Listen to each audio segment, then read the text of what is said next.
టాలీవుడ్ లో వరుసపెట్టి పెద్ద సినిమాలు తీస్తున్న పీపుల్స్ మీడియా బ్యానర్ పై సినిమా కావడం కారణంగా యువత మనసు దోచిన శ్రీలీల హీరోయిన్ కావడం వల్ల అంచనాలు బెటర్ గానే ఏర్పడ్డాయి. ఇంతకీ విషయమెలా ఉందో చూద్దాం. సాధారణంగా ఒకటి కొంటే ఒకటి ఫ్రీ అనే యాడ్స్ వేసినప్పుడు డబుల్ ధమాకా అంటుంటారు.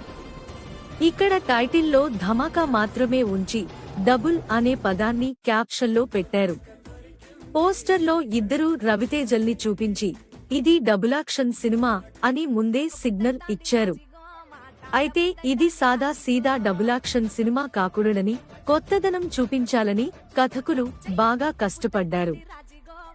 రాసింది ఒక్కరు కాదు, ఇద్దరు. హీరో ఇంట్రడక్షన్ సీన్ బిల్డప్పులేవీ లేకుండా డైరెక్ట్ గా రవితేజ సీన్ తోటే సినిమా మొదలవుతుంది. వెనక నుంచి తలమీద ఎవరో కొట్టడంతో రవితేజ పాత్ర చనిపోవడం, ఆ శవాన్ని మార్చురీలో పెట్టి లాక్ చేయడంతో సినిమా ఓపెన్ అవుతుంది. అక్కడికి 18 రోజుల క్రితానికి వెళ్లి అసలు కథ షురూ అవుతుంది. స్వామి రవితేజ అనే మధ్యతరగతి కుటుంబానికి చెందినవాడు ఫైట్లు గట్రా చేసుకుంటూ కనిపిస్తాడు. అతని ఫైట్స్ అంటే అతని తల్లిదండ్రులకి, చెల్లికి కూడా ఇష్టం. వీడియో కాల్ ఆన్ చేసి మరీ తన ఫైటింగ్ ప్రతిభని వాళ్లకి చూపిస్తుంటాడు ఈ స్వామి. అలా విచిత్రమైన యాంబియన్స్ లో ఈ పాత్ర ప్రవేశమవుతుంది.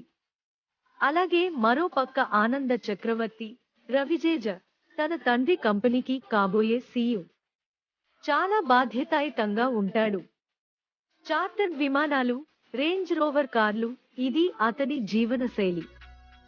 ఎవరి మీద చెయ్యెత్తి ఎరుగడు. ఈ కంపెనీని వశపరుచుకోవాలని ఒక విలన్ జయరాం ప్రయత్నిస్తాడు. అతను చాలా క్రూరుడు.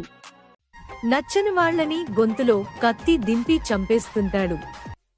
సెన్సార్ వారు పూర్తిగా నిద్రపోవడం వల్ల ప్రేక్షకులకి ఈ సన్నివేశాలు చూసే అవకాశం చిక్కింది.